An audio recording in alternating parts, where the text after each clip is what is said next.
കായംകുളത്ത് മന്ത്രവാദവും വ്യാജ ചികിത്സയും നടത്തിയിരുന്നയാൾ അറസ്റ്റിൽ. കായംകുളം പെരുമണ സ്വദേശി കുഞ്ഞുമോനാണ് കരുനാഗപ്പള്ളി പോലീസിന്റെ പിടിയിലായത്.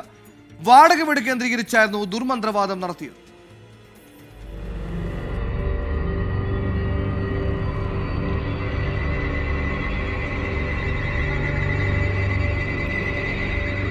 വള്ളിക്കാവിലുള്ള വാടക വീട്ടിൽ വെച്ചാണ് കുഞ്ഞുമോൻ ദുർമന്ത്രവാദവും ആഭിചാരക്രിയകളും വ്യാജ ചികിത്സയും നടത്തി വന്നത്.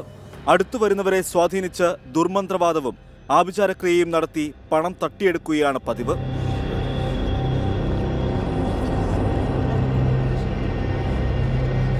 വ്യാജ ചികിത്സാ നടത്തിപ്പുമായി ബന്ധപ്പെട്ട് കരുനാഗപ്പള്ളി പോലീസിന് ലഭിച്ച പരാതിയുടെ അടിസ്ഥാനത്തിൽ നടത്തിയ അന്വേഷണത്തിലാണ് കുഞ്ഞുമോനെ അറസ്റ്റ് ചെയ്തത്. ദുർമന്ത്രവാദം സംബന്ധിച്ച് ശക്തമായ തെളിവ് ലഭിച്ചതോടെയാണ് കുഞ്ഞുമോനെ വീട്ടിൽ നിന്ന് കരുനാഗപ്പള്ളി പോലീസ് പിടികൂടിയത്.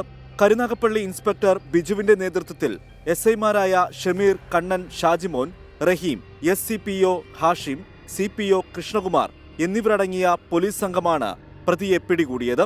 പണം തട്ടിയതിന് ഇയാൾക്കെതിരെ നിരവധി കേസുകൾ നിലവിലുണ്ട്. 24 കൊല്ലം.